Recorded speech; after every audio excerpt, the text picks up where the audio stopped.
Netroots Nation, please welcome the Professor of Economics and Public Policy at Stony Brook University and Senior Economic Advisor to Bernie 2020, Dr. Stephanie Kelton. Thank you so much. Thank you. Good morning, Netroots Nation. I am delighted to be here with all of you today. I have not been to Netroots for 2 or 3 years. I think Detroit was the last Netroots event that I was able to attend. I'm extremely happy to be here, and especially to be associated with a panel like the one that we're about to enjoy.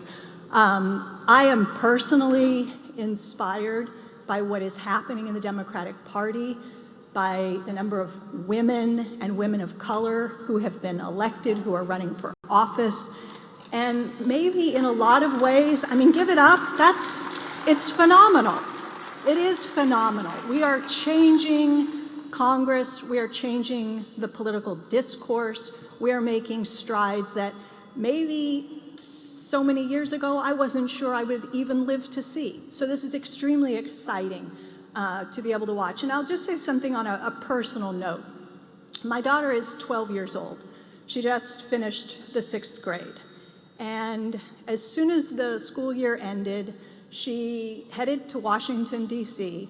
at the recommendation of her 6th grade teacher, and she took part in a week-long leadership camp. And it's an optional thing, right? And she said, "Mom, I want to do this because I see what's happening with women getting elected to office and they're changing the world, Mom. I want to go and I want to see what that's about."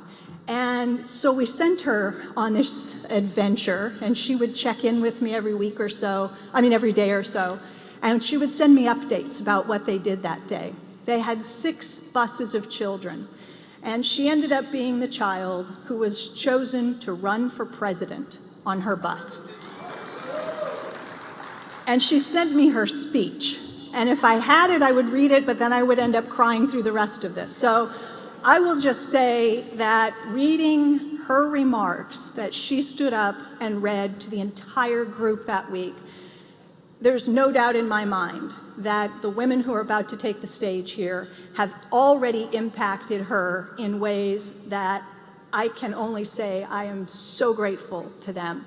I'm excited for them and their journey. I'm excited for my daughter. I'm excited to be part of this community that is swinging for the fences, that has bold aspirations to take this country in a direction that we know we can go and to become the America that all of us are striving to become. So with that, I would like to just get off the stage and let these incredible women come out. Thank you so very much. Netroots Nation, please welcome the Reverend Angel Keota Williams. Good morning, Netroots. Good morning, Netroots. All right. I want to get you all ready for this amazing plenary session that we're going to have. And one of the ways that I want to have us do that is to keep with this thread that I've been on, talking about love being our lineage. So I'm going to invite you to take a moment, and we've got phones and tweeting and all kind of stuff happening, but just take a moment and find your seat. So actually get yourself really rooted in the chair that you're sitting in, or even if you're standing, to take a moment and allow yourself to be fully tall, your body open and spacious. And I always say, find your feet, because where we put our feet and the way we move our feet on the land, on the earth, is really how we root in. And we're here at Netroots, so we want to root into this sense of lineage and our connection to each other through this love that is binding us. And for today, let's just take a moment and, however it is that feels right and good to you, to just drop in. I like to say drop in, right? Drop in and connect to the part of you that maybe needs a little bit of extra attention this morning, that maybe needs a little love. Maybe you were rushing and forgot a part of yourself. Come on and bring that part of yourself back. maybe in all of the movement and the excitement, there's something that maybe you are grieving, or maybe you feel sadness about, or maybe that you haven't been acknowledging that is exciting for you and amazing for you, and just drop in and connect to that. And if you would, in that space of dropping in, I want you to call forth the women in your life that have made you aware that you are connected to a lineage of love. The women that have changed you, the women that have shaped you. And those women aren't the same for all of us. We usually go to mother, but that's not the same for all of us. It's mother, grandmother,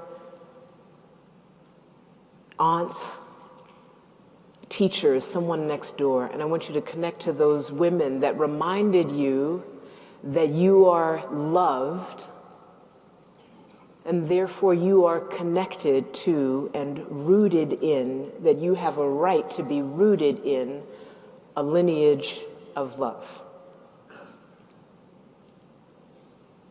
And so just hold those women with you.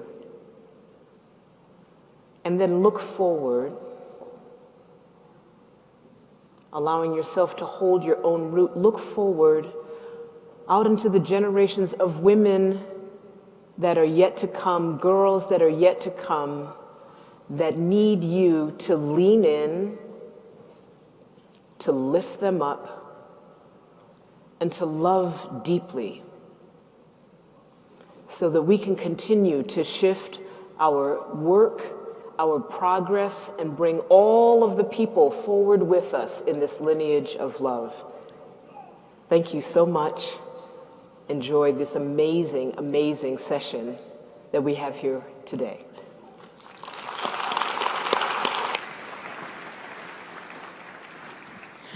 Please welcome Summerlee, the state representative from Pittsburgh, Pennsylvania.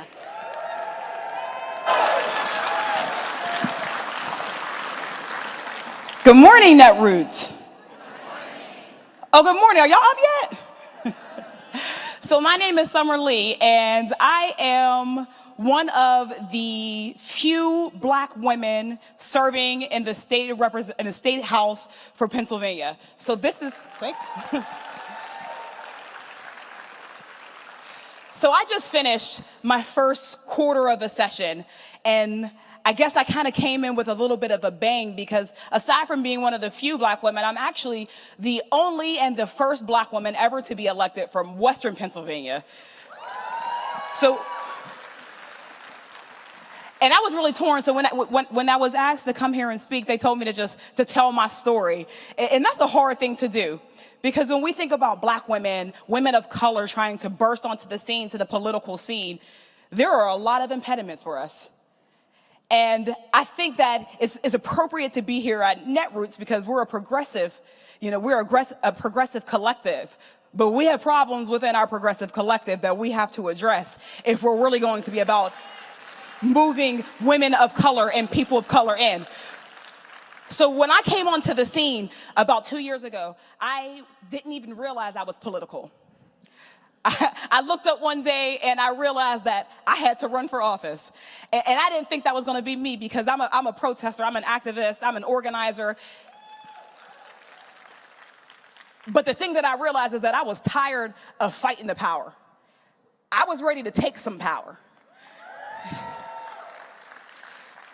So I had just come off of the Fight for 15, where I was telling young Black kids that they're worth $15 an hour. They were homeless. I had just come out of the neighborhood. I live in a neighborhood where we have some of the worst air quality in the country.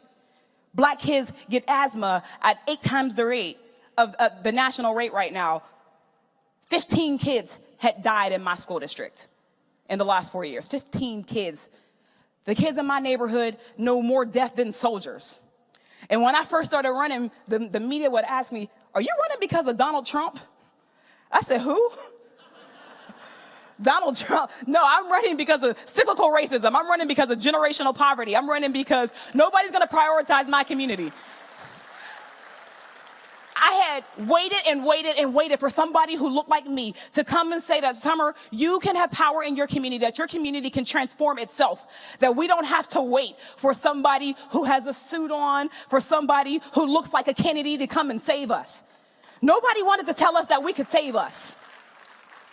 So when I first started to run, the thing that I really wanted to hear and the thing that I get sick of hearing, and maybe this is a little bit controversial because I'm a representative, I'm tired of people telling people of color, poor people of color, young people of color, that you need to vote. I know this is weird. I'm tired of people telling us that we just need to vote. Because we know that just voting, if it is not an electoral strategy that's going to lead to power, why are we voting if we're not going to ever get any power? We hear so frequently in communities like mine, we hear that our ancestors died for us to have the right to vote, but yet we've been voting and voting and voting, and our communities haven't come any closer to power, haven't come any closer to luxury. We haven't come any closer to breaking oppression. So I want us to get real serious about that. I ran as a Democrat, and in my time that I've been in office so far, I've taken more flack from them. I'm gonna be serious this morning. I'm gonna be honest this morning. Because that's all I know how to do.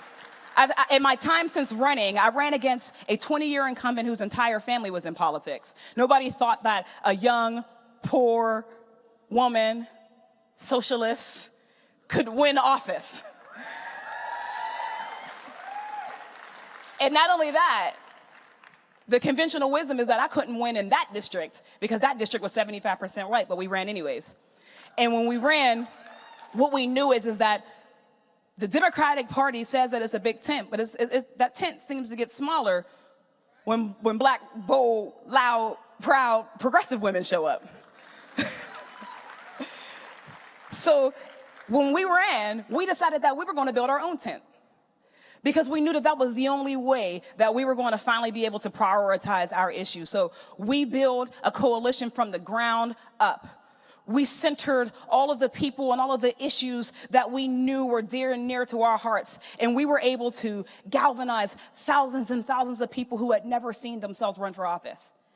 Because before I had even run, I had never seen myself for office. So when people asked me what I wanted to be when I grew up, I never thought that this was even on the horizon. This wasn't even something that I can conceptualize. There are so many black girls and boys and women of color who are bold and progressive and loud who are just waiting to know that this space is for us too, because that's the next problem. So I don't want to just talk about the Democratic Party, but I want to talk about the progressive movement because sometimes people don't think that the progressive movement is for us. Sometimes the progressive movement doesn't make it known that it is also for us because there are so many black folks and people of color who feel like we're being left behind by this movement. I want to say that I might not be your white progressive, but I'm the progressive that you need. Because for me, running for office wasn't about toppling Trump, it was about toppling the system that created Trump. If we're going to transform our country, because I only got 40 seconds, y'all, if we're going to transform our country, we have to move away from focusing only on Trump and move into focusing on the people who are oppressed by the system that created Trump. If you look across this room, around this room, there are organizers and activists and movement leaders, and each one of us needs to start seeing ourselves as our own representation. Because until we do that, we're not going to be able to do the transformative work that we need to do. In Pennsylvania, we are not done yet. I'm happy that you're here. In Pennsylvania, we're not done yet. We need you to leave here and find somebody. Find somebody who you can lift up, who you can pour into. Because elections aren't won on Facebook posts and tweets. When you leave out of here, if you really are about progressive people of color, then find them and donate to them, support them, move them, build them up. And then let's start really crafting the society and the government that we are looking to make, led by women who are bold and progressive and of color. Thank you.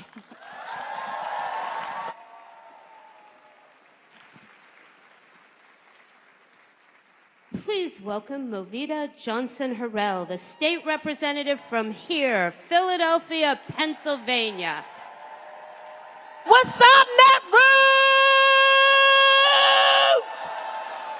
Good morning. So thank you, Netroots, for descending on Philadelphia. We love you. So I am a native Philadelphian, and I serve in Philadelphia as a whole, but my district is in West Philadelphia, where there is a combination of great poverty and great wealth. And I'm not your usual suspect for politics. I never imagined that I would get into politics. You know, I come from 5 generations of poverty and 5 generations of substance abuse, and I come from food stamps and welfare and public housing. And at 8 years old, my father was murdered in front of my family. And in that moment, I lost both my mother and my father, because my father died in my mother's arms, and even till today, she never recovered from that. And then years later, I lost my only brother, who was murdered over a girl as his 5-year-old son sat in his lap. So, of course, I've always been very hypervigilant about violence, and for many years, I self-medicated with drugs and alcohol in order to deal with that circumstance, which is not unique to people who live in my district. None of what I have been through is unique to the people that live in Philadelphia. But one thing that I realize is that those circumstances often immobilize people, often take their power, and often it does not allow them to actually excel. So many years later, you know, I'm one of those late bloomers. I went back to school at 30 years old, and with 4 children and 2 jobs. At 30 years old, I got my high school diploma.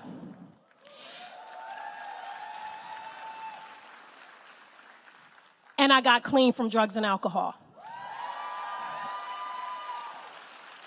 And then I went on to spend the next 5 years in college with 4 children and 2 jobs and a husband who was the figurehead, like the Queen of England, who just sat there, looked pretty. By the way, I lost the 0 and found a hero. Where's Yancey? My man's right there.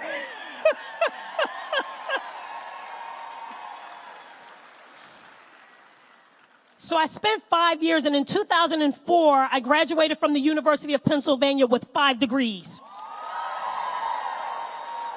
The last of which is a master's in social work, and for over 20 years, I've advocated for those who are less fortunate, for the marginalized and the disenfranchised, those who suffer with mental illness and intellectual disabilities and chronic homelessness and substance abuse, because who better to deal with people with these issues than the people who are closest to the problem?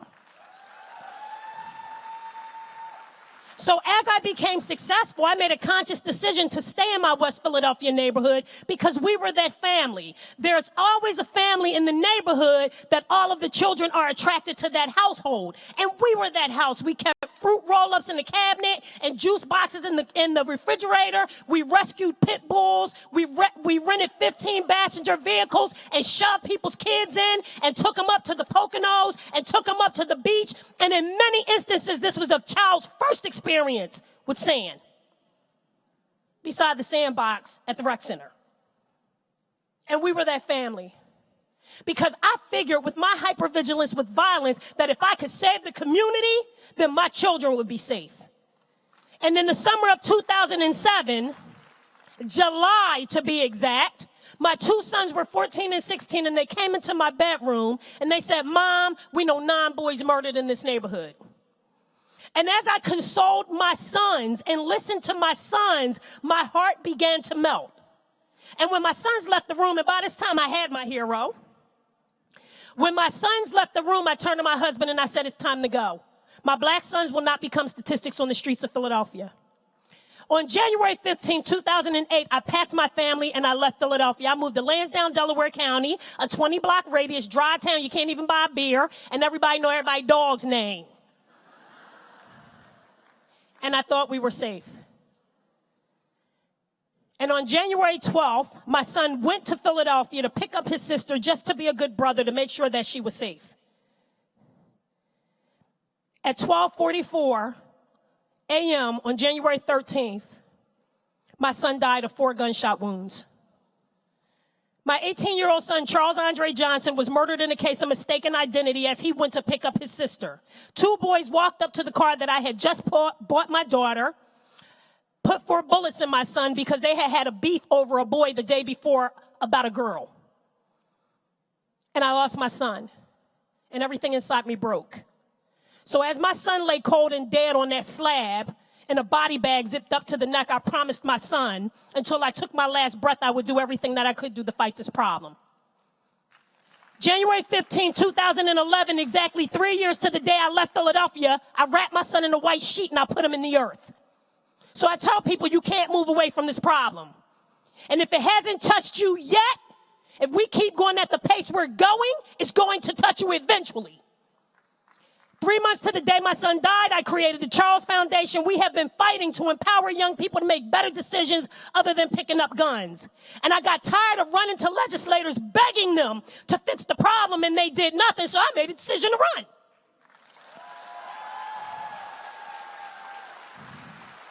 So on March 12, 2019, the 190th district made history electing the first hijabi Muslim woman to the Pennsylvania legislature. And on my swearing-in day, a Republican evangelist decided to do this whole prayer. Fire and brimstone, y'all. Where she called on Jesus 13 times. She thanked President Donald Trump for standing beside Israel against Palestine. And you know what the truth is? She didn't hurt me. She didn't hurt me because I knew being the first, breaking that glass ceiling, that there would be shards coming down. When you are the first, you got to accept what comes with it. I actually saw it as a blessing. It allows us the opportunity to have the conversations about diversity and inclusion. If you are not at the table, then you are on the menu.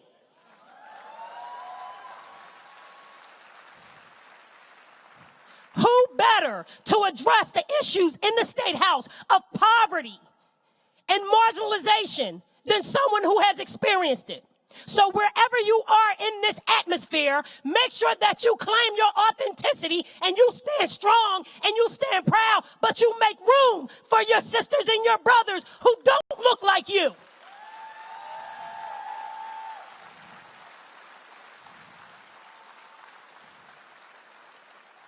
I'm battle tested and built for this challenge.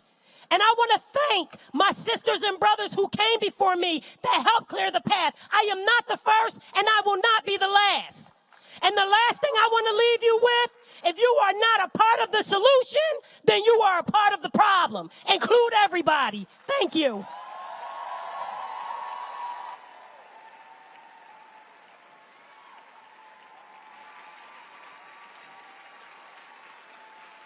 From the great state of California, please welcome Congresswoman Barbara Lee.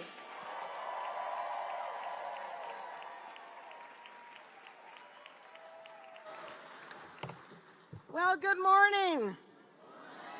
God, first of all, let me just salute our sisters, Movita and Summer.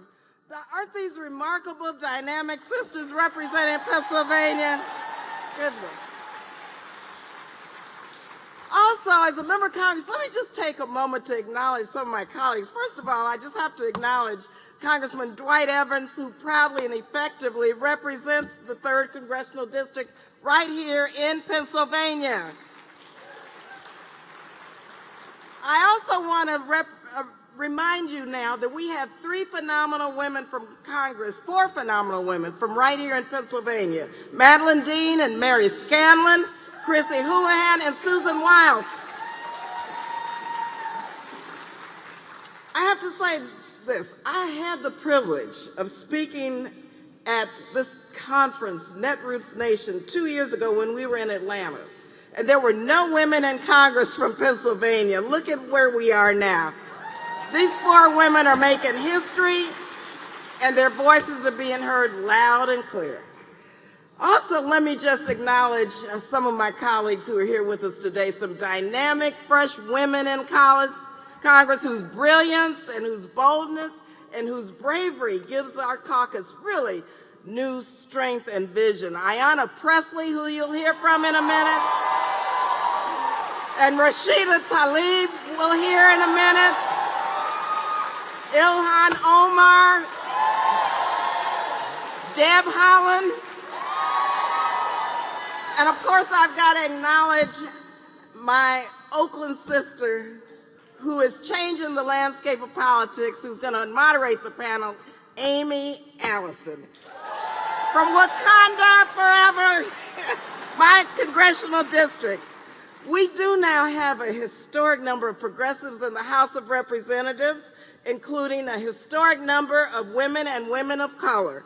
And we have a powerful progressive caucus co-chaired by two great leaders, Congresswoman Pramila Jayapal and Congressman Mark Pocan.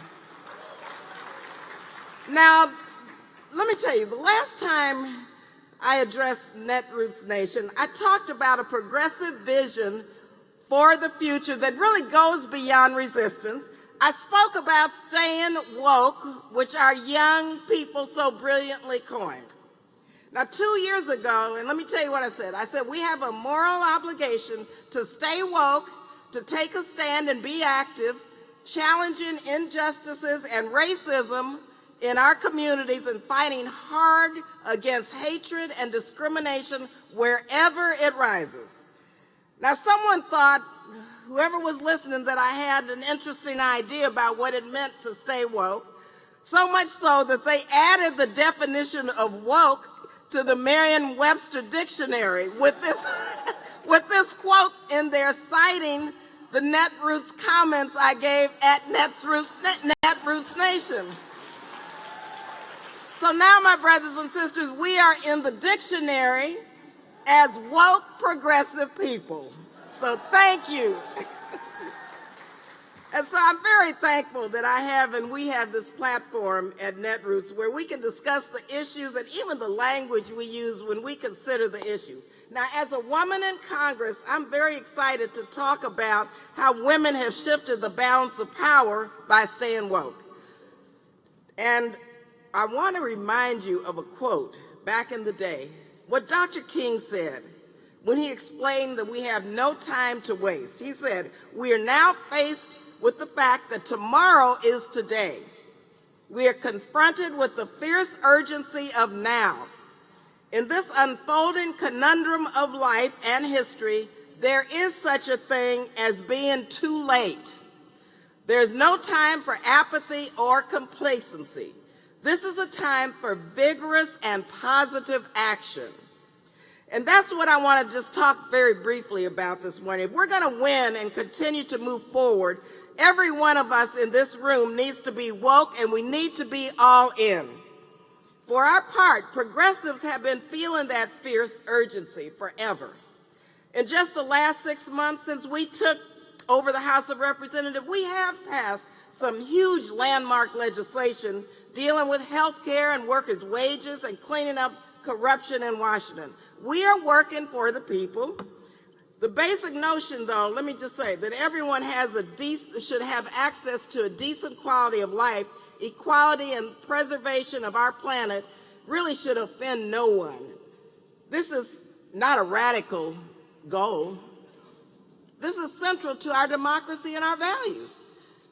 There are plenty of critics out there who will say that the work progressives are doing in the House is pointless and a waste of time because it won't go anywhere in the Mitch McConnell Senate.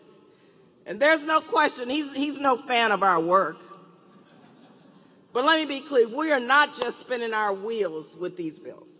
We're showing people who we are, what we want to do, and why our progressive policies are winning with the American people. We're winning. We are holding ourselves accountable, and this is not just rhetoric, it's legislation and policies.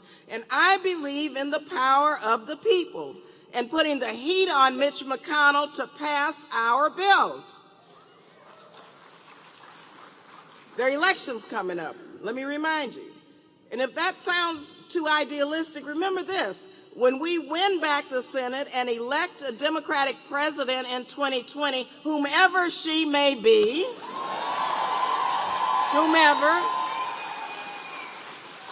we will have the opportunity to make good on our agenda for the American people. This is the urgency of now. This is staying woke.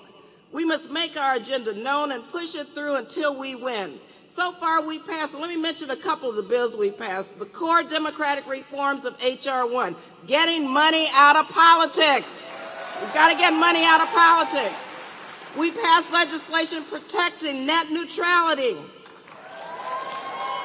universal background checks on guns, equal pay for women, veterans protections, and keeping America in the Paris Climate Accord.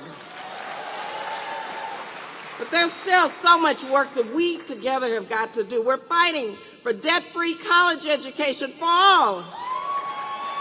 And yes, a Green New Deal to really save our planet. That's what this will do. And Medicare for all, when finally health care will be a basic human right, as it should have been. And yes, repealing the authorizations for the use of military force, where I was the only one in 2001 to vote no on that. It has been used as a blank check for the president to go to war around the world, including the war which he is stoking with Iran.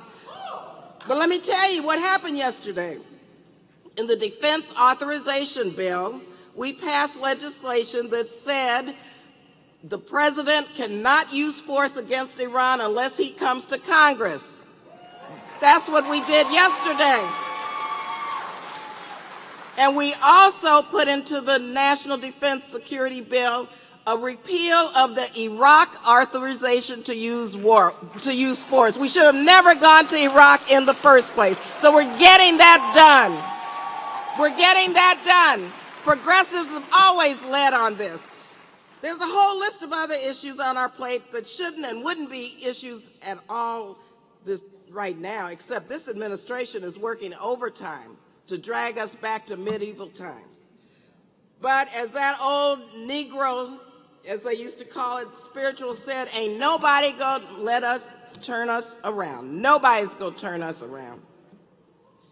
Let me tell you a few of the issues we're working on as we push forward. First, beginning with the war on women and our reproductive rights. Reproductive justice has always been one of my top priorities. When I first began my journey on the Hill as a staffer to now as a member of Congress and the co-chair of the Pro-Choice Caucus.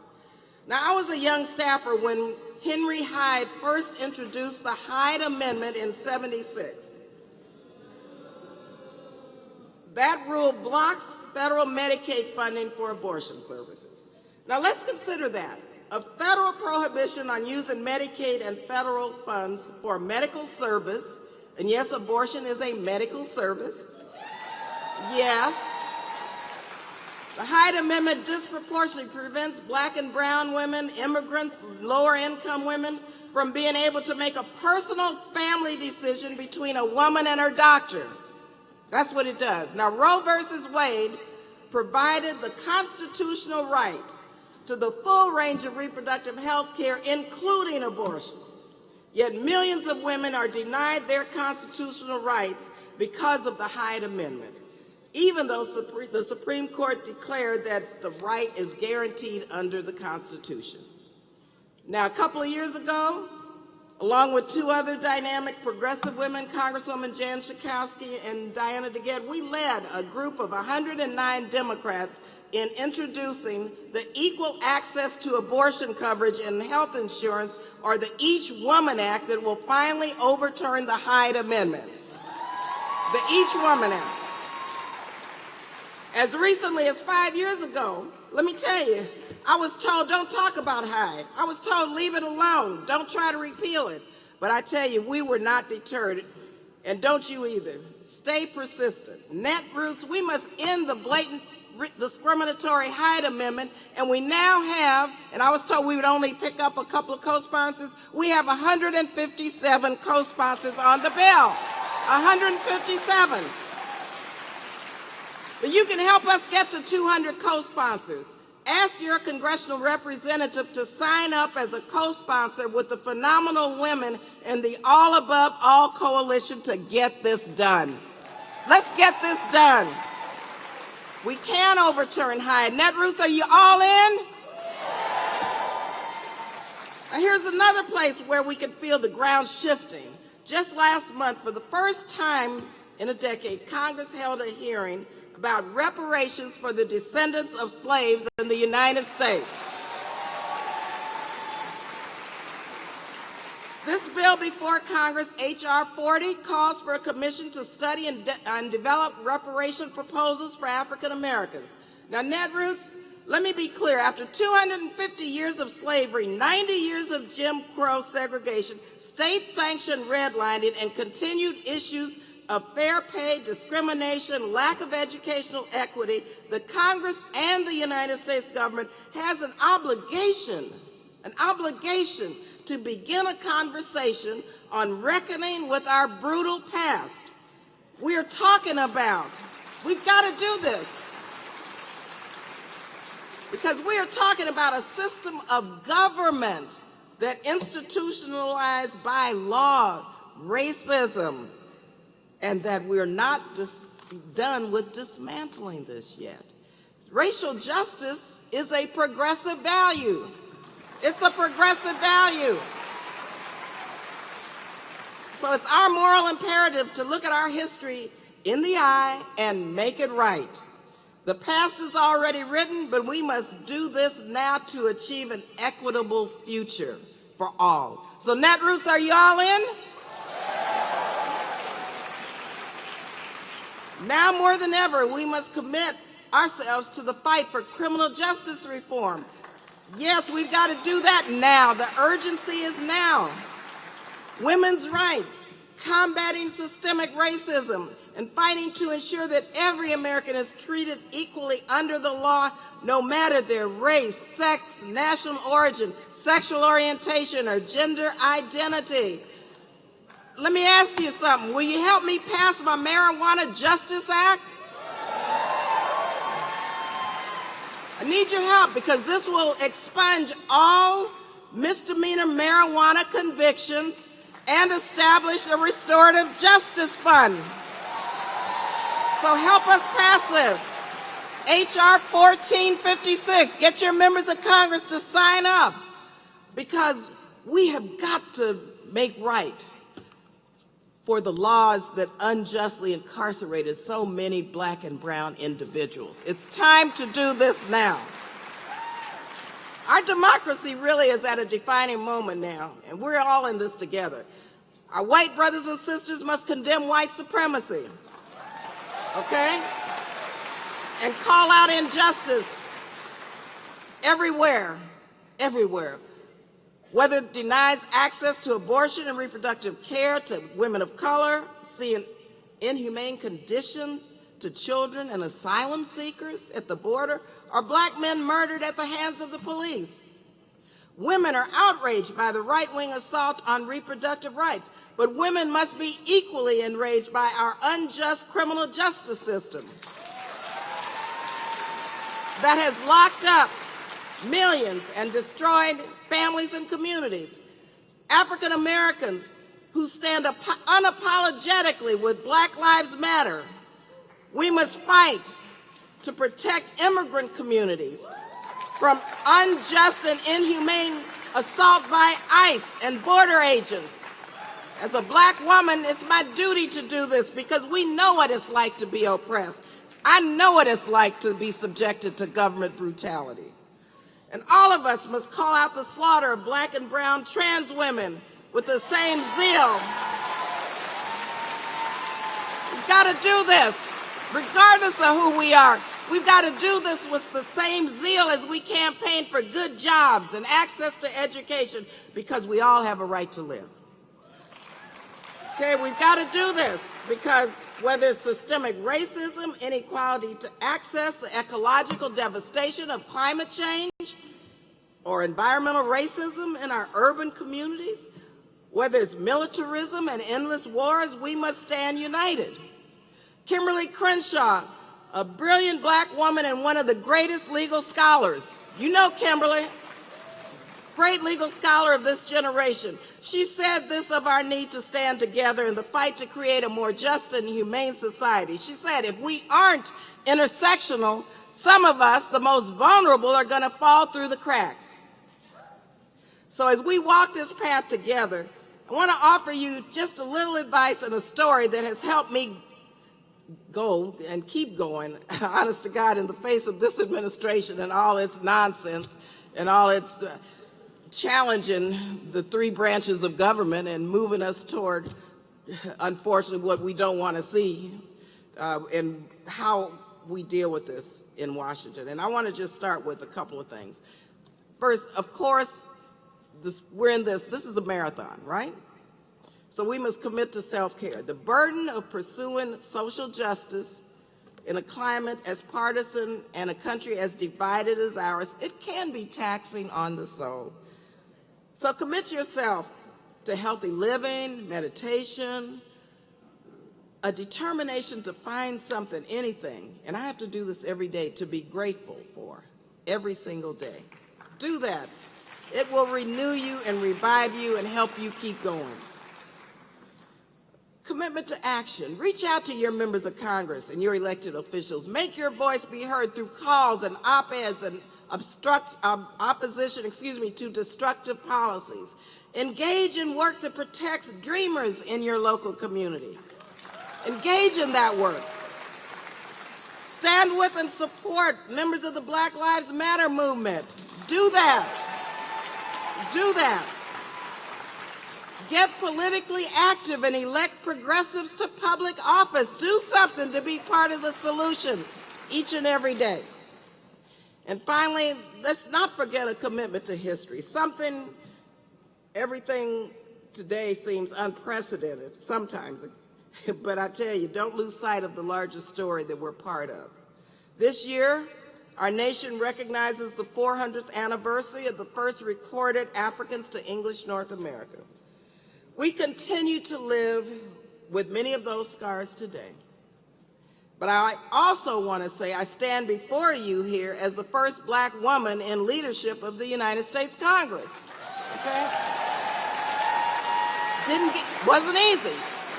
It was those who came before me that I honor and salute. And so whenever I get too angry, yes I do, about what's going on in Washington, I reflect on a story of a mother and a daughter that has kept me grounded. Many years ago, a woman named Willie burst into a local hospital in El Paso, Texas, seeking urgent health services for her daughter, Mildred. The sweltering heat of the summer had taken its toll on the mother and daughter, and Mildred was languishing in uncontrollable pain. She was pregnant and in desperate need of a cesarean section. Now, Willie and her daughter Mildred were African Americans, so sadly the hospital would not admit Mildred because she was Black, and this was in the South. Willie spent hours trying to convince the admissions office that she was Irish because she was very fair-skinned. An Irishman had raped her grandmother. So her grandfather was Irish. So by telling this true story, Mildred was admitted into the hospital to deliver her baby. But then when she was left on a gurney in the hall unattended once they admitted her, as she waited for treatment, time dragged on. Mildred's health and the health of her unborn child hung in the balance. Now, by the time the doctors in the hospital made their rounds, they had discovered that Mildred was forced to have a last-minute forceps delivery. She and her baby almost died. As the doctors struggled to bring Mildred's baby into the world, pulling her out with forceps, the force scraped the eyelid, forever leaving a tear right above her right eye. Or I should say, my right eye, because that little baby girl was me. Okay, that was me. So most of that scar is gone now.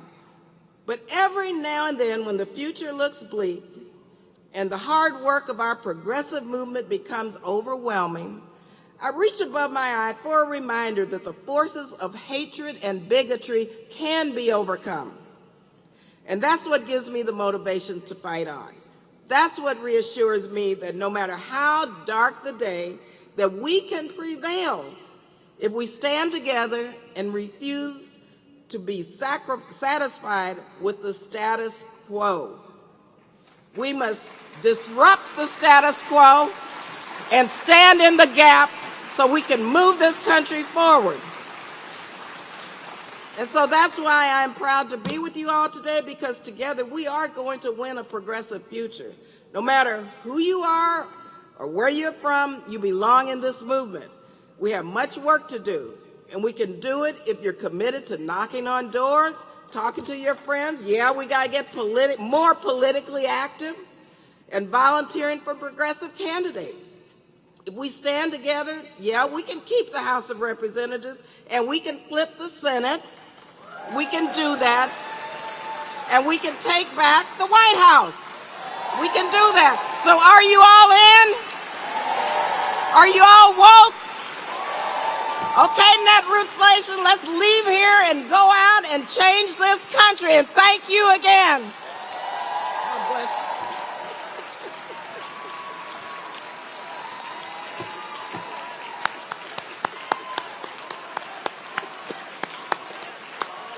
All in, y'all in, y'all in. All in, all in, all in. I'm in, you in?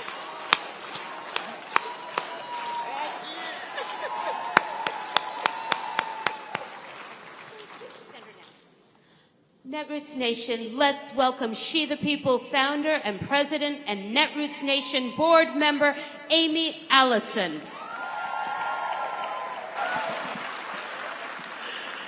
Barbara Lee still speaks for me, my Congress member. When women of color, unprecedented numbers, entered Congress this January, they didn't just make history, they have been among the most courageous, morally clear advocates for our country, leading voices on the humanitarian crisis and migrants being held at the border, leading on the Green New Deal, leading on reproductive justice, calling for reproductive rights and the defeat of the Hyde Amendment. They've been among the clearest voices calling for impeachment. And they've uplifted a standard and held the entire government accountable for the policies and practices, not just in the last 2 years, but the system that continues to cause suffering in our communities. These women of color have done more than change history. They've changed American politics. And so today, I just want to say for millions of us, the women of color who entered Congress, they're more than 4 votes.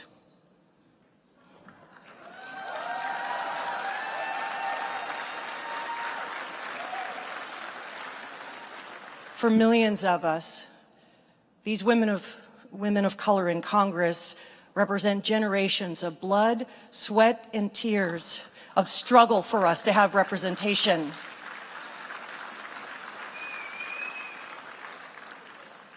They represent the best of American democracy. And yet, if you've read the news, they've faced attacks all year from the right wing and from Democratic Party leadership. So today I'm asking you, Netroots Nation, put your hands together for our heroes who are bringing the movement to Congress. Our squad, give it up for the Congresswomen who are making a difference for us. Representative Deb Haaland, Rashida Tlaib, Ayanna Pressley, Ilhan Omar, give it up. This is our squad. These are our people.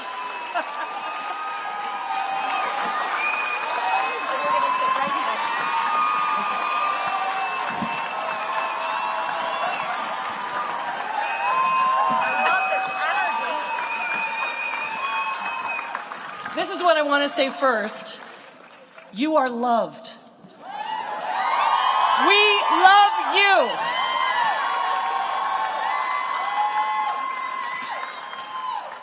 And you mean love so that. much. Yeah, look at the sign here.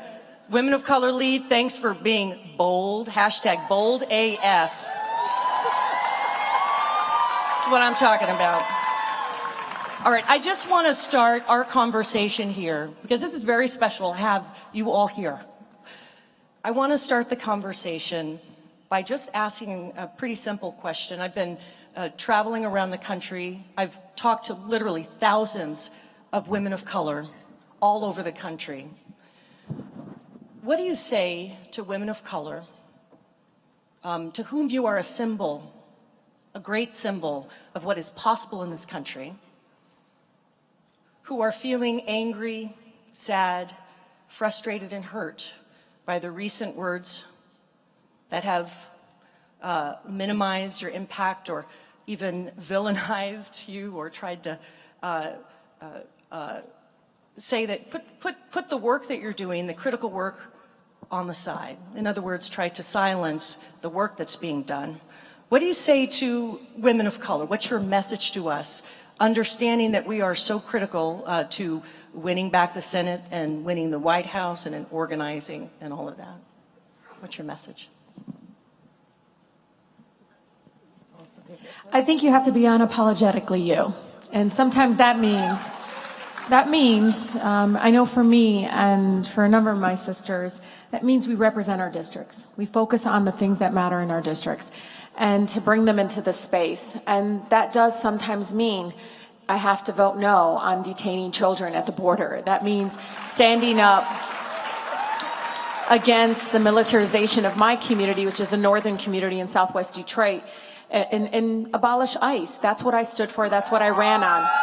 And I have to be unwavering. That's what people sent me there in Congress to do, is represent them. So there's different roles for people, but one thing it is there's 650,000 people that rely on me being their voice. And I have to never back down. And that means to outwork it, to continue to keep moving forward. And at this moment, I mean, that's all I keep doing. And I want to focus on that. And you know, Amy, I have the third poorest congressional district in the country. I have been in communities and neighborhoods where no one has ever spoken to them. Not one member of Congress, not their local elected folks. And for the first time, they feel like they have a seat at the table. That is what inspires me to continue to work hard and move forward. I'm glad Rashida brought up the fact that she's accessible, because that's really the biggest thing for my district, for the people that I'm representing. They want to know that their congressperson is accessible. You know, there's members of Congress who never meet with their constituents, believe it or not, because they don't want to hear what they have to say to them. So I'm always open. Town halls, you know, they come to my office. I show up at the rallies. Yes, I show up at all the rallies and speak on behalf of the children who are incarcerated in those cages on the southern border, because they need our voice as much as everyone else does. So I think being accessible, listening to the people, and look, I'm a single mom. I've had to be on food stamps. I have student loans. I know what it's like to make a decision between rent and food and all of those things, just like so many people, not just in my district, but across this country. And so I know what it's like. So yes, I want to hear those stories. I want to hear what's important to my constituents, but also to all of Indian country, 573 tribes across the country who have rarely had a voice in our politics. My door is open to all of them, because they have things to say, and we need to listen.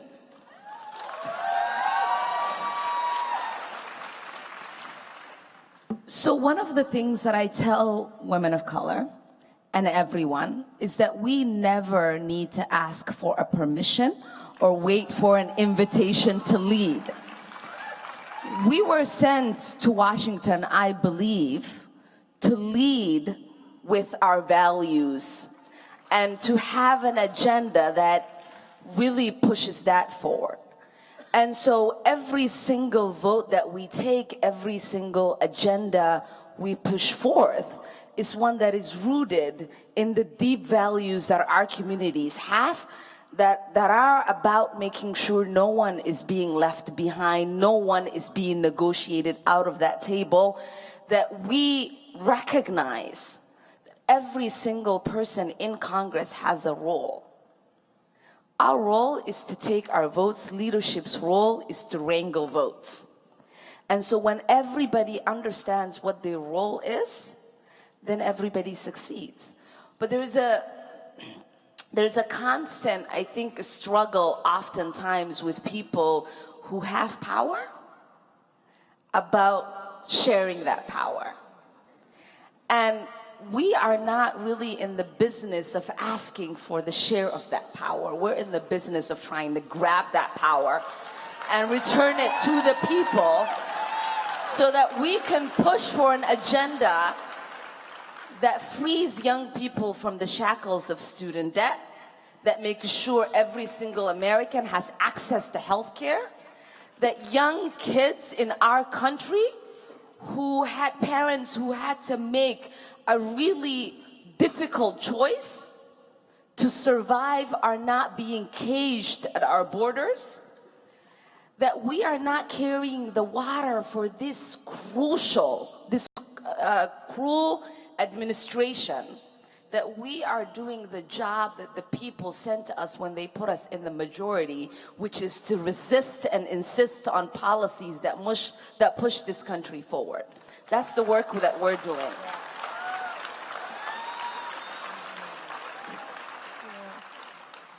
Well, first I just want to say thank you for each of you for being here and for the role that you play every day as disruptors, as activists, as agitators, as preservers of democracy, as foot soldiers.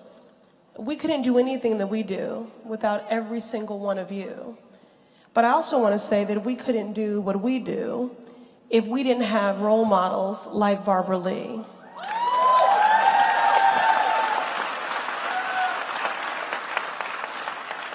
It is true, the old adage, just because it's a cliche makes it no less true. In order to be it, you have to see it. And we have seen that strength of conviction, that willingness to disrupt in the name and the pursuit of progress and justice, the status quo, for the liberation and the emancipation of all people, but especially those historically marginalized and underserved. So Barbara, we thank you and we honor you.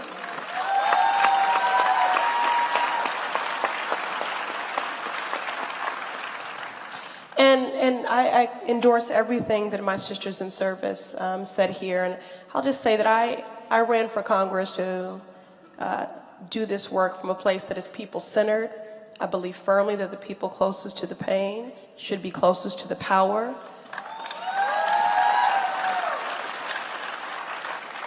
And I don't believe anyone is truly voiceless. I do think that there are many people who are unheard, and it's our job to create space for those voices to be heard. And that's what guides me in this work every day, not palace intrigue. I'm focused on the fact that there have been 18 shootings in my district since July 3rd. I'm focused on the fact that in a 3-mile radius in my district from Cambridge to Roxbury, life expectancy drops by 30 years in median household income by $50,000. I'm focused on the fact that as someone, and we have all governed before we were elected to Congress, and I'll just say that I'm sick and tired and weary about the full freedoms, health, and safety of Black and brown children and families being compromised, negotiated, and moderated. And that's why I'm here, to focus on the work with a capital W. So. Okay. Several of you mentioned the humanitarian crisis at the border. 2 of you recently were at the border. We had a very small view into what you experienced. We saw a few small videos. We saw you speaking both in committee and in a press conference. But what we want to know is what you witnessed and what you believe would solve this problem immediately. Oh, thanks, Ayanna. So this is how we support each other. I mean, I think, you know, for me, it became very real and very personal when I saw it. I think when you are face to face with somebody that is imprisoned, just completely, completely dehumanized, you know, to actually see it and it's on, you know, our watch. It is very much given me fuel to continue to push forward very aggressively to shut down the camps. And I think that's the one thing that worries me about this constant back and forth. I think in Congress, among my colleagues on the other side of the aisle, even in committee, this blame game, this constant push and pull of, well, how did we get here? The fact of the matter, we're here now. So what are we going to do to free children from the trauma, which pretty impossible at this point of how long they've been there, but what do we need to do from moving forward? But I think as a nation, we need to realize we're going to look back at this moment as a very, very dark time. We are, not only because of who is in the White House, but more importantly because of the policies. And we're going to look back and say, what did we do as a nation to push against this? This is a whole generation of children that will never forget what our nation did to them. They will never forget the trauma. The fact that, you know, we're holding them down and injecting them with medicine so they can stop crying. The fact that we're separating them away from their parents and telling them that their father and mother don't want them anymore. That kind of trauma is something that we all need to not look away from and to be able to combat it in a very aggressive way. And you know, Amy, it is hard when you walk away. I was telling you this earlier. You know, we got to leave, we got to walk away, but I will never forget the women that I met, the father that looked me in the eyes, grabbing onto his 14-year-old son, the 4-year-old boy that I couldn't communicate but to put my tongue out at him so he can put his tongue back out on me, and just knowing that I'm just here, that I'm his friend at this moment, his advocate. But just showing up there, at least one woman was free that was pregnant, that is her first child, and now she's with her family in Florida. But we're going to continue to show up and continue to fight back on the inside. But all of you on the outside need to continue to fuel this kind of movement to push against this ideology, because it is an ideology. It is an ideology that dehumanizing, the ideology of othering that is at stake right now. And at the forefront, they can make it about an immigration crisis, but it isn't. It's about the belief of this current administration that asylum seekers don't deserve human rights, that children don't deserve human dignity or deserve not to go through this traumatic experience. And so we all need to be joining efforts together and fighting against it together. And you know, I know, you know, I walked in wanting to abolish ICE, period, because of the experiences I had in my neighborhood in Southwest Detroit.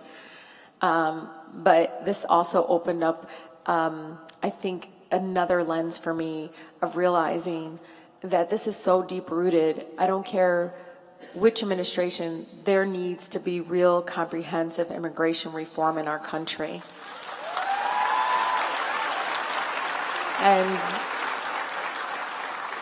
And we just have to continue to work it and to continue to be able to humanize and put a human impact on this. It can't just be about numbers. It can't be about who to blame. It has to be about the children and the families that are devastating. It's devastating to see.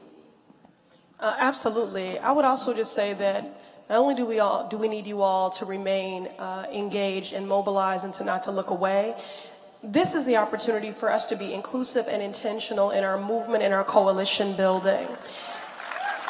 What I see a lot is that, you know, we amplify the cruelty that's happening at the border, and then other people say, what about the cruelty we're experiencing? The point is that violence begets violence, trauma begets trauma, oppression begets oppression, and we need to be anyone who cares about the mass incarceration, the injustice, and the epidemic that is mass incarceration should care about this. And I'm going to tell you why. Because what's happening in these ICE facilities is a petri dish where they pilot how they can abuse privacy rights, how they can abuse human rights, and they scale that up. And then I'm going to take it one step further. What we learned in El Paso, and the reason why there was great resistance, and I learned a long time ago, it's not that people are averse to change, they are resistant to loss.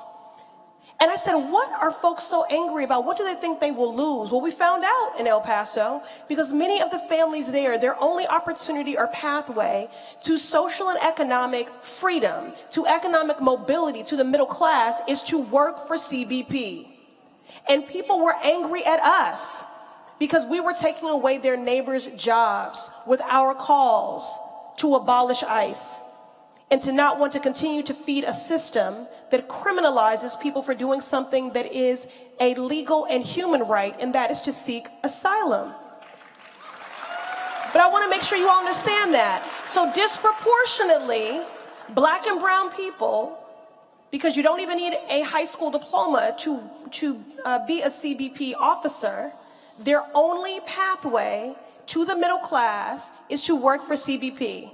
And they are now a part of this larger machine, a cog, in the oppression and incarceration of people who look just like them. So we need to be inclusive and intentional in our coalition, in our movement building, and we do need, we need to create a system that is that works, that is humane, that is compassionate, that allows people to seek asylum, to settle into community while we're awaiting review of their case, and that keeps families together. And that's across the board. Across the board.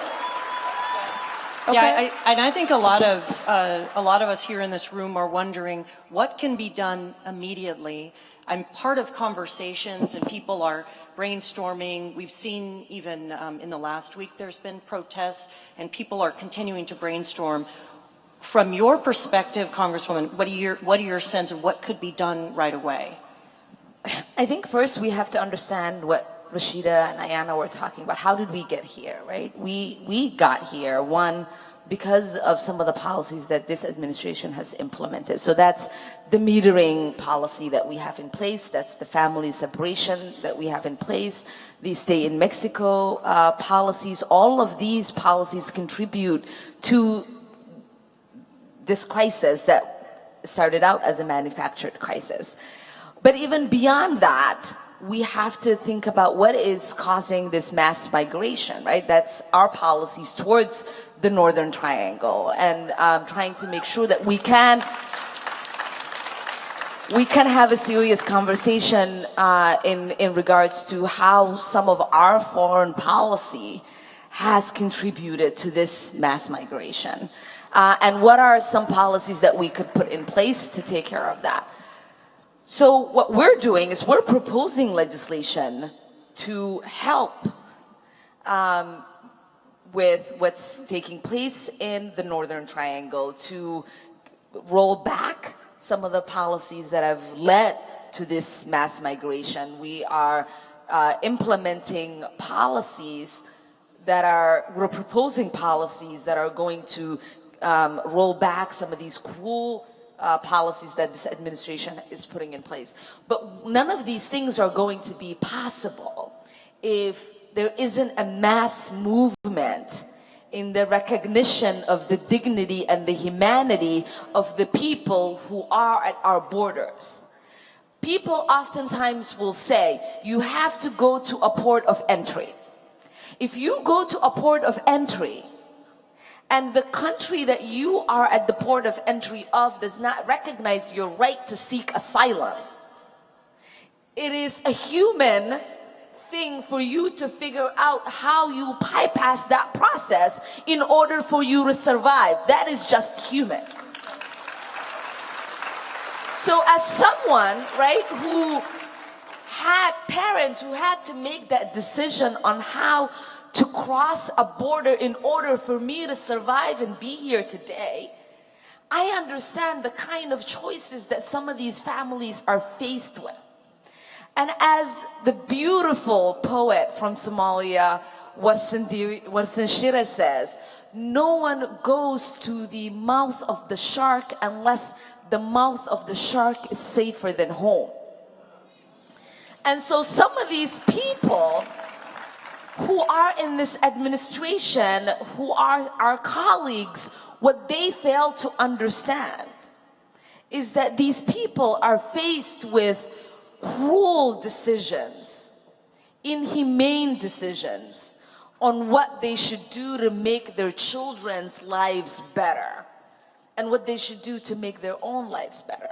And instead of us saying, here is A, B, and C, we're saying there is zero option. And if you ever think that you have a chance, we're going to treat you worse than a dog. One of our members said to me, if there were dogs in those cages, every single member of Congress would vote to make sure that all of these cages didn't exist anymore. So we live in a society and govern in a body that might value the life of a dog more than they value the life of a child who might not look like theirs. And that is completely sad. And we can't allow, I don't have the values to allow me to vote and continue the implementation of that because somebody could get a soap or a noodle or maybe a glass of water. I have values that says we shouldn't even have this to begin with. And I am going to do everything that is possible to make sure that's not happening. If we improve the conditions of a child in a cage, they are still in a cage. Are you opposed to the criminalizing and the vilifying of people and families that are just moving? If you were on an airplane, if you flew here, and there was a baby crying on that plane, you wouldn't ask where that baby was from. You wouldn't ask if it was sick. You wouldn't know its name. But everyone on the plane offers advice to lull, to comfort, and to quiet that child. These are all our children, and we should be doing the same damn thing. That's it. That's it. That's it. That's it. And ICE is knocking on doors right now. So I do want to say that we keep talking about the border. Yes, border communities are disproportionately impacted, and we are seeing mass migration, and because of the criminalizing, mass incarceration and mass deportation. However, my district is 40% immigrant, and ICE is knocking doors right now. That's right. So it's an urgent problem now. And it's also been a problem for generations. I'm looking at you, Congressman Mulholland, because it's not just what's happening now, but it's the system that was set up. Family separation in slavery, and family separation among Native people. Well, you have more control over people when you separate them, of course. My grandmother, and I know there's Native folks in the audience today now. In fact, I want to give a shout out to my sister, Ruth Anna Buffalo. Remember that horrible law that disenfranchised all the Native Americans in North Dakota? She beat him.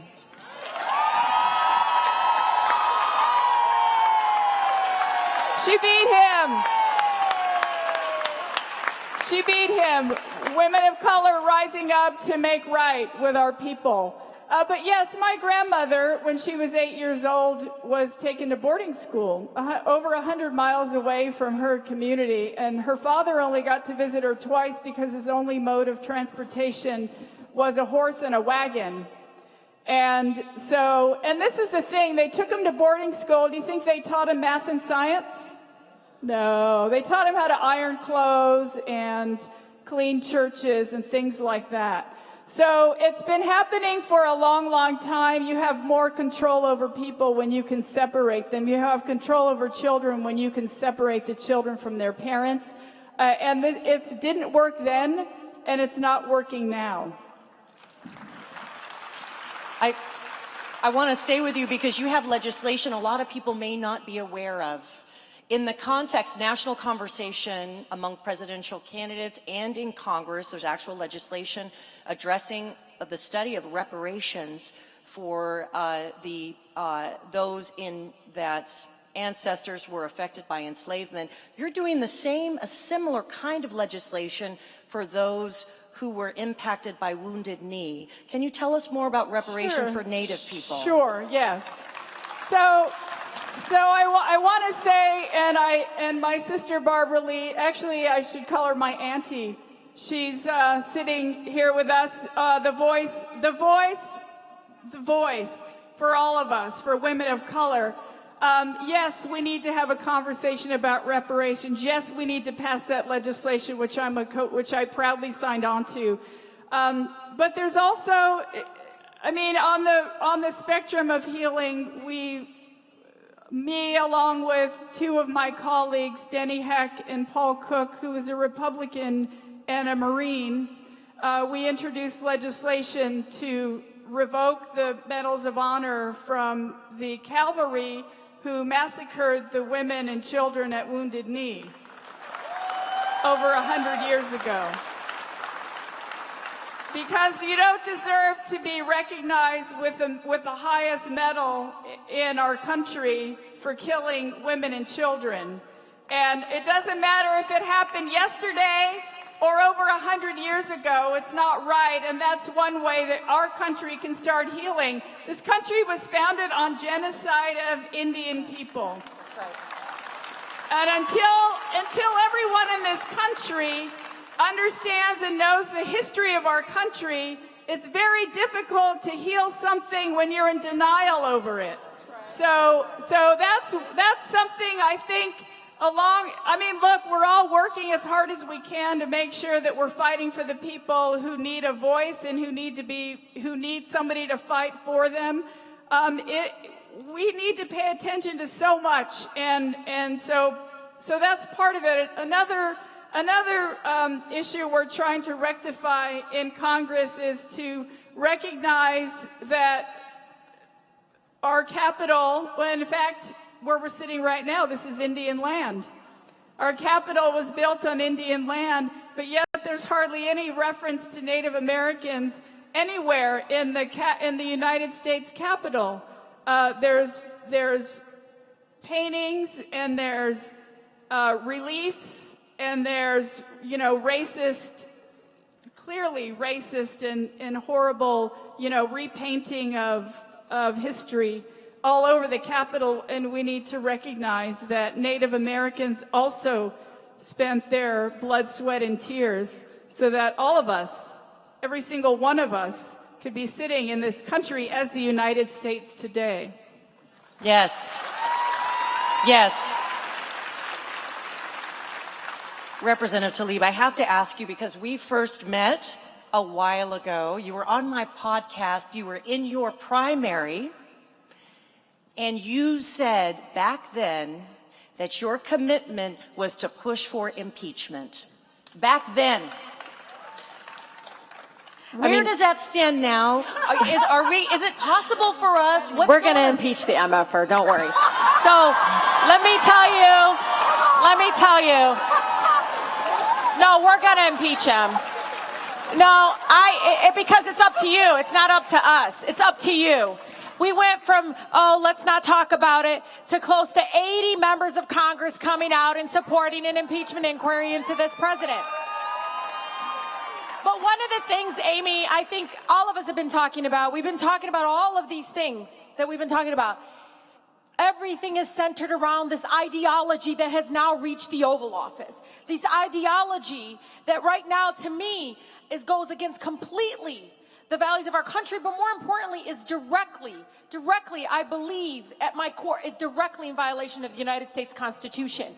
When you have a crooked CEO that has an upgraded version of pay to play in the White House right now, he literally every single day is intertwining the Trump organization with the Trump administration and literally giving out contracts, everything, and it needs to be investigated. Because even when you look at these detention camps, look who is making the money. Look who is funding it.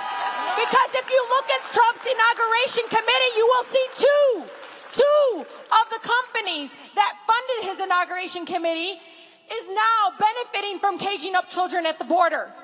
When you see the kind of dismantling of the EPA, of civil rights, of what they're doing on HUD, everything from housing to everything that touches our district is based on this ideology that is completely against the United States Constitution, and he does it.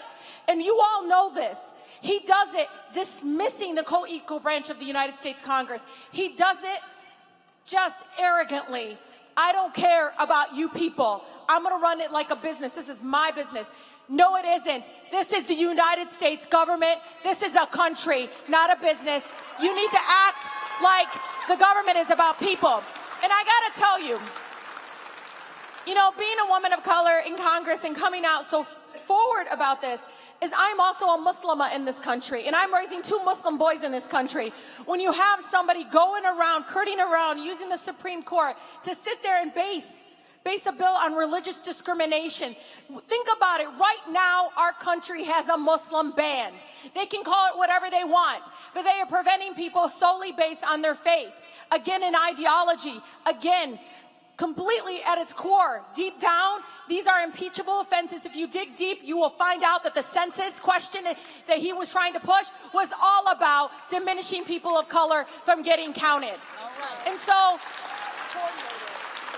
I will not back down impeaching this lawless president. He will not be above the law and get away with it on my watch or any of the other people's watch that are in Congress right now calling for impeachment.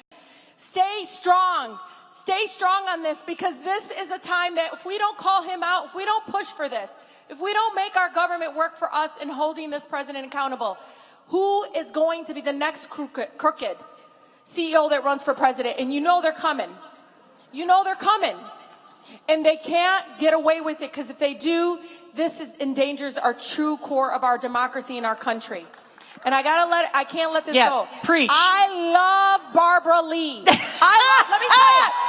No. This is so true. I want you all to know. Barbara speaks for me. I know. But you all need to know, this is a woman that, yes, everybody thinks I'm a millennial. I am not a millennial. I love Ayanna goes, let them think you're a millennial. I was like, there's this generation. You did. You one time you told me, let them believe you're a millennial. I gotta tell you, there is a moment where you come into this massive institution and you feel almost alone, even though you're surrounded by people. But that beautiful woman, that beautiful spirit, Congresswoman Lee meets with me monthly. She guides and supports me. I want you to know how much I love that about you. I love you. You're my sister forever. I will never forget that you opened your arms to someone like me. Thank you.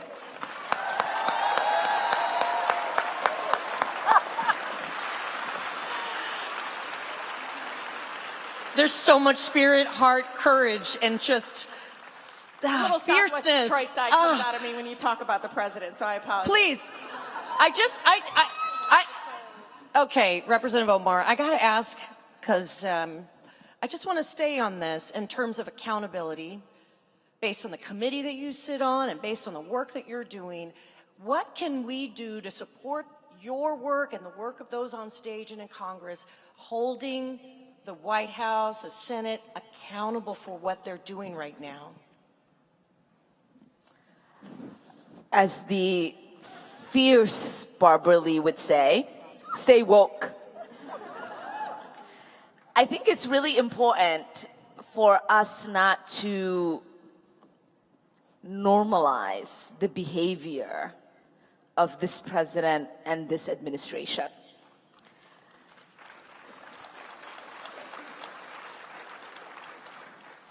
There are so many things. He's the king of distraction, right? It's a constant pile of garbage that comes out of his mouth, the mouths of the people that speak for him, his administration, whether it is written or spoken. And for so many of us, sometimes it sort of offends your conscience. You just kind of want to like shut it off and say, no, this isn't real, this isn't happening. Or like dismiss it, or you try to dismiss it like he's not this. Exactly. My daughter, my youngest kid, who just turned 7, would hear his voice in the car or on TV, and one of the things she always would say is like, does he know he's president? And there is just this sort of absurdity, I think, in the way that he behaves and in the way everybody is behaving around him. He sort of has pushed us down to a level of elementary, I think it's not even elementary, it's like preschool playground, right? Like push you down the sandbox kind of like garbage, childish crap. And so, but in it is hidden a very calculated, driven, strategic ideology that because we are paying attention and disgusted by the child's play, we don't get to really understand the cruelty of some of the policies that they're slowly implementing. So the Muslim ban is one of them, right? We know that their attempt to put citizenship on the census is one of them. What's happening at the border is another.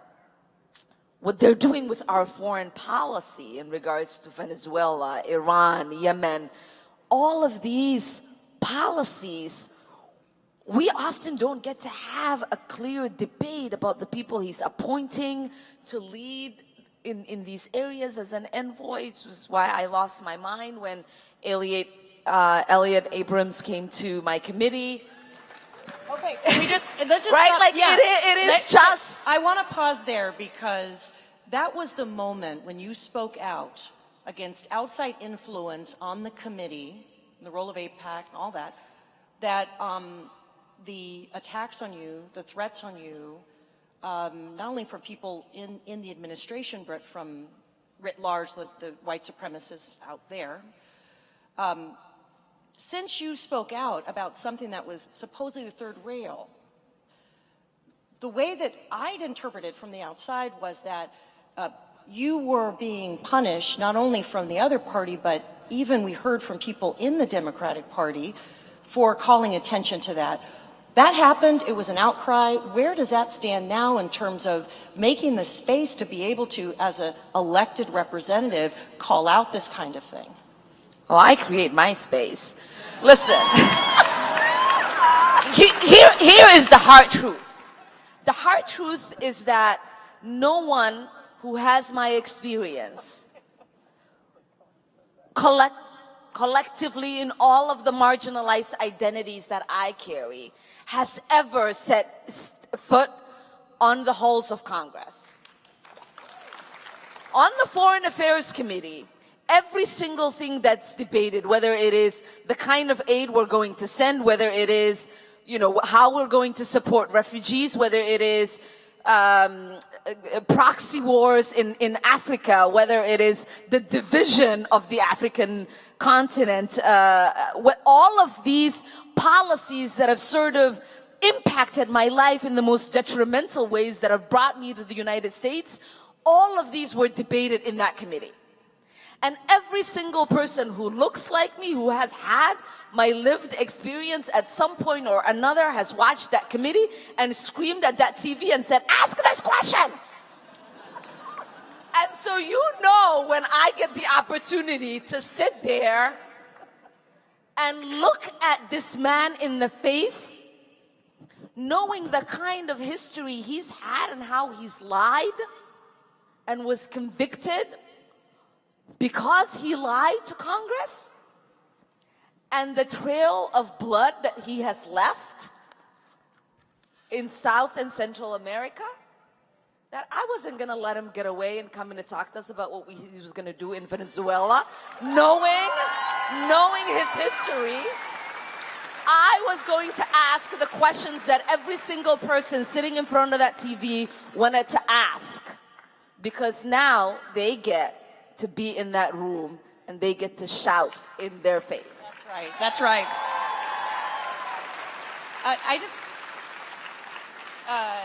I wanted to ask you, Ayanna Pressley, about the work that you're doing, because we're in the context of the right-wing organizing around abortion rights at the state level, state legislatures passing abortion bans, or at least pushing that idea. And in Congress, you're working on a whole slew of legislation that not only protects choice, but also protects broadly people from sexual violence. What is the latest work that you're doing legislatively to really make the Me Too movement the law of the land? Okay, I'm going to try to do that, but there's 2 minutes left here, okay? So I just wanted to just answer your question 2 questions ago and just say, listen, moving forward, I'm just appealing to all of you to recognize that our destinies and our freedoms are tied. Please do not feed any scarcity mindset.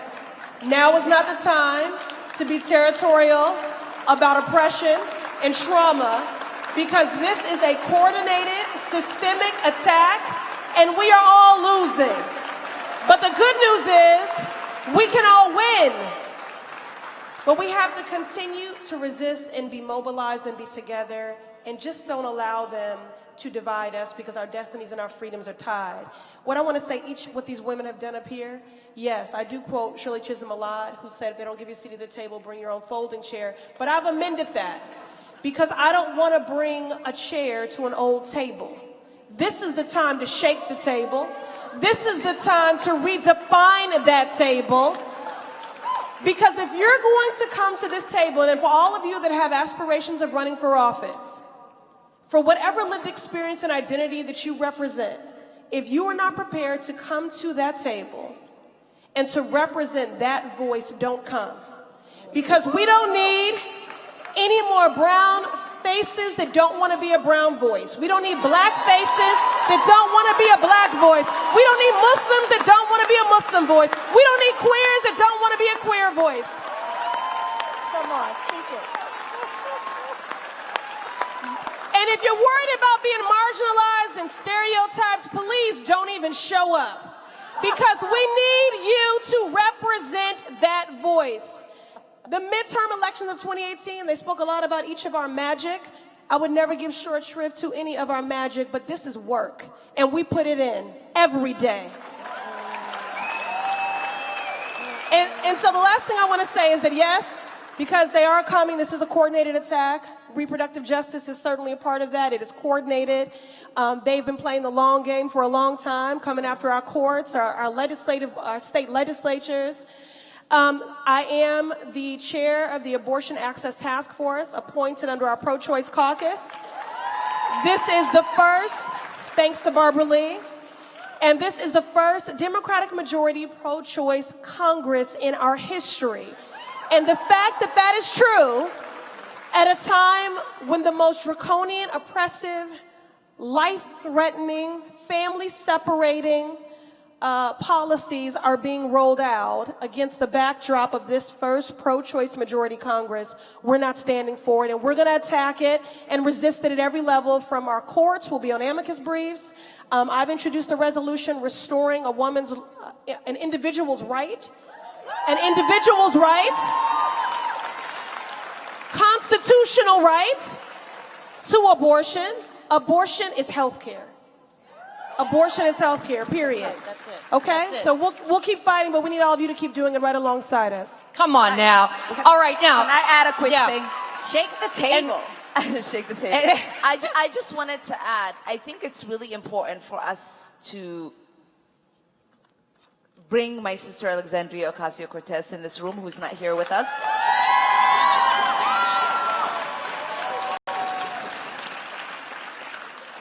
And one of the things I think that those of us who didn't just come to bring a chair, but came to shake the table, learned from the courageous Barbara Lee, is that you have to be conscious about leading with more clarity and courage. Because every single person who has a vested interest in voting for you wants to make sure that you are there taking the votes on their behalf and not on the behalf of a special interest. And so more of our policies are going to be implemented if we have more people that operate that way. And more of those people will only come when we have you guys running for office with a platform that says this is going to be a country of the people, for the people, that is governed with justice in mind. So thank you. Repeal Hyde. And I just, we're almost out of time. I really want to hear from both representatives at the end. Just for 1 minute, how can the progressive movement that this room represents, not just the people sitting here, but all of the networks that we bring in with us, how can we help uplift and support your leadership, your courage, your governance right now? So I want to, this might be a good time for me to say, I don't know if it answers your question specifically, but I won my election. First of all, I was rated by Indivisible, Nob Hill, and Albuquerque as the most progressive candidate in my primary, which I was very honored. I won my primary. I'm in a +7 Democratic district, and I won my general election by 23 points. All that to say that I ran on an unapologetically progressive platform, and Republicans voted for me. Independents voted for me. Moderate Democrats voted for me. Our platform resonates with people across the country. It's our responsibility to make sure that they are hearing our platform, that we're talking to those people, that we do not leave anyone out. This will be a year of inclusion for every single American who's been sidelined by the economic injustice that so many of us are experiencing now and have experienced for centuries. That's right. Right? Yes. So it's our job to make sure that you're talking to every single person that you can. You're in line at the grocery store, talk to somebody. You're in line at the post office, talk to somebody. You know how many people I've gotten to come to my events because I've been in line at the post office? Come on now. It's our responsibility to make sure that every single voter in this country, and you all need to register voters also, regardless of how you do it, know that our candidates, our progressive candidates, they stand for every single American. You do not have to be a progressive to vote for one. So let's make sure we get it done. Okay, you got the final word. Yes, yes. And it's really important. Look, I was you. I know you don't believe me. I really was. And I still will.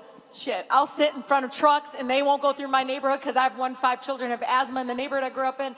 I will do that activism work, the bold work, the courage that you all put towards all of these movements is so important. And I want you to run for office. And like my girl, Sayu always says, people like us need to run for office. That's what's wrong with the institutions right now. But one of the things that is important, yes, we're there. We're all there. But don't leave us alone. Don't think, well, they've got it. No. The strategy needs to be an extension of what you all are doing. Still come to us. Still motivate us. Like, I want to repeal the GOP tax plan and put Boost Act at the front so I can get $3,000 to $6,000 back in the pockets of real people. Everyday Americans that just have been left behind. So it only happens if you're lifting up the work, but it's also making us do the work. Don't leave us alone and think that's it. We can't do it that way. It doesn't happen that way. Grace Lee Boggs from Detroit always said the movement work, the movement from civil rights to women's rights didn't happen in the halls of Congress. It happened in the streets, on the ground, in movement work, always. And again, coming from this activism world and working at human services agencies and community organizations, I learned early on, bring people into the room that can't be in the room. Do that in your work every single day. Bring people in the room, even if you whisper it to yourself. If I whisper to myself, my 14-year-old boy, Adam is in this room, what do I want him to hear? Do that every single time in the work that you do. And lastly, bringing somebody in the room. Congresswoman Shirley Chisholm, bringing her into the room, because let me tell you, this is a woman, she ran on saying unbossed, unbought. Before we all came along, she was like radical to everybody else, right? Look at that bold woman. And she said, children can't learn if they're hungry. She wanted free lunches for kids in schools. People said, can't happen, no. You know what we hear now about everything that we're trying to do. But you know what we got today? Free lunches for kids in schools, so don't give up.